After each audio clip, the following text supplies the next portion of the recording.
Purse കാലിയാവാതിരിക്കാൻ ഒരു അരയാലില.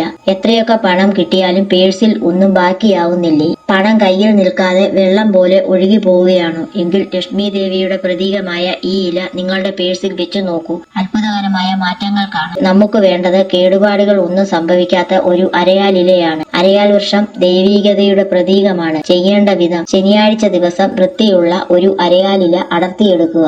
നിലത്ത് വീണ ഇല എടുക്കരുത്. ഈ ഇല വീട്ടിൽ കൊണ്ടുവന്ന് ശുദ്ധജലത്തിൽ കഴുകി വൃത്തിയാക്കുക. അതിനുശേഷം മോതിരവിരൽ കൊണ്ട് അല്പം ചന്ദനമോ കുങ്കുമമോ ഉപയോഗിച്ച് ഇലയുടെ മുകളിൽ ലക്ഷ്മി ദേവിയുടെ ബീജമന്ത്രമായ ശ്രീം എന്ന് എഴുതുക. ഈ ഇല ഉണങ്ങിയ ശേഷം നിങ്ങളുടെ പേഴ്സിൽ ആരും കാണാത്ത ഒരിടത്ത് സൂക്ഷിക്കുക. ഓരോ ശനിയാഴ്ചയും ഈ ഇല മാറ്റി പുതിയ ഒരെണ്ണം ഇതുപോലെ തയ്യാറാക്കി വെക്കുക. പഴയ ഇല ഏതെങ്കിലും മരത്തിന്റെ ചുവട്ടിലോ ശുദ്ധജലത്തിലോ ഉപേക്ഷിക്കാം. ഇങ്ങനെ ചെയ്യുന്നത് വഴി ലക്ഷ്മി ദേവിയുടെ അനുഗ്രഹം എപ്പോഴും നിങ്ങളോടൊപ്പം ഉണ്ടാകാനും നിങ്ങളുടെ പേഴ്സ് ഒരിക്കലും കാലിയാവാതിരിക്കാനും അനാവശ്യമായ ചിലവുകൾ കുറയ്ക്കാനും സഹായിക്കും. വിശ്വാസമാണ് ഏറ്റവും വലുത്.